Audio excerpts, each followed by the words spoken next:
ಶ್ರೀ ಸಾಯಿ ಸಚ್ಚರಿತ್ರೆ ಅಧ್ಯಾಯ 6 ಮುಂದುವರೆದ ಭಾಗ 1913ರಿಂದ ಶ್ರೀರಾಮ ನವಮಿ ಸಮಾರಂಭ ವಿಶೇಷವಾಗಿ ನಡೆಯಲು ಆರಂಭವಾಯಿತು.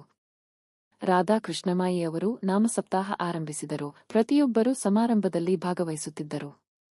ಶ್ರೀರಾಮನವಮಿ ದೇಶದ ಎಲ್ಲ ಕಡೆಗೂ ಆಚರಿಸಲ್ಪಡುತ್ತಿದ್ದುದರಿಂದ ಹರಿದಾಸರದ್ದೇ ಒಂದು ಸಮಸ್ಯೆಯಾಗಿತ್ತು.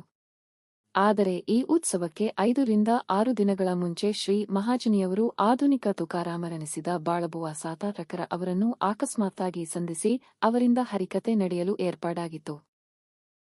1914ರಲ್ಲಿ ಬಾಳಬುವಾರವರು ತಮ್ಮ ಸ್ವಂತ ಊರಿನಲ್ಲಿ ಪ್ಲೇಗಿನ ಜಾಡ್ಯವಿದ್ದುದರಿಂದ ಅಲ್ಲಿ ಹರಿಕತೆ ಮಾಡಲಾಗದೆ ಶಿರಡಿಗೆ ಬಂದು ಬಾಬರವರ ಅನುಜ್ಞೆ ಪಡೆದು ಹರಿಕತೆ ಮಾಡಿದರು. ನಂತರ ಬಾಬಾರವರು ಈ ಹರಿಕತೆಯ ಕೆಲಸವನ್ನು ಶಾಶ್ವತವಾಗಿ ದಾಸಗಣುರವರಿಗೆ ವಹಿಸಿದರು.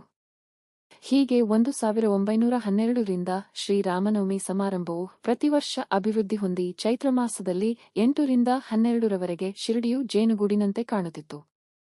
ಅಂಗಡಿಗಳು ಹೆಚ್ಚಿದವು. ಅನೇಕ ಜಟ್ಟಿಗಳು ಕುಸ್ತಿ ಪಂದ್ಯದಲ್ಲಿ ಭಾಗವಹಿಸುತ್ತಿದ್ದರು. ಬಡಬಗ್ಗರಿಗೆ ಅನ್ನದಾನವೂ ಆರಂಭವಾಯಿತು. ರಾಧಾಕೃಷ್ಣಮಾಯಿ ಮತ್ತು ಇತರರ ಪರಿಶ್ರಮದಿಂದ ಶಿರಡಿಯು ಸಂಸ್ಥಾನವಾಗಿ ಮಾರ್ಪಾಡಾಯಿತು. ಸಾಮಾನು ಸರಂಜಾಮುಗಳು ಹೆಚ್ಚಿದವು. ಅಶ್ವದಳ, ಪಲ್ಲಕ್ಕಿ, ರಥ, ಬೆಳ್ಳಿಯ ಅನೇಕ ಸಾಮಾನುಗಳು, ಪಾತ್ರೆಗಳು ಇತ್ಯಾದಿ ಎಲ್ಲವನ್ನೂ ಭಕ್ತಾದಿಗಳು ಸಮರ್ಪಿಸಿದರು. ಮೆರವಣಿಗೆಗೆ ಆನೆಗಳನ್ನೂ ಕೂಡ ಸಮರ್ಪಿಸಿದರು. ಆದರೆ ಬಾಬಾರವರು ಇವುಗಳ ಕಡೆಗೆ ಗಮನ ಕೊಡದೆ ಮೊದಲಿನಂತೆಯೇ ಇದ್ದರು. ಬರುಬರುತ್ತಾ ಜನಸಂದಣಿ ಏರಿತು.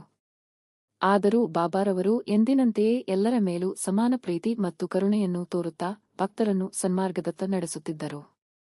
ಎಂಬಲ್ಲಿಗೆ ಶ್ರೀ ಸಾಯಿ ಸಚ್ಚರಿತೆಯ 6ನೇ ಅಧ್ಯಾಯವು ಸಂಪೂರ್ಣವಾಗುತ್ತದೆ.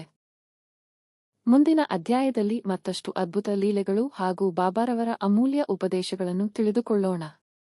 ಓಂ ಶ್ರೀ ಸಾಯಿನಾಥಾಯ ನಮಃ. ಶ್ರೀ ಸಚ್ಚಿದಾನಂದ ಸದ್ಗುರು ಸಾಯಿನಾಥ ಮಹಾರಾಜ್ ಕಿ ಜೈ.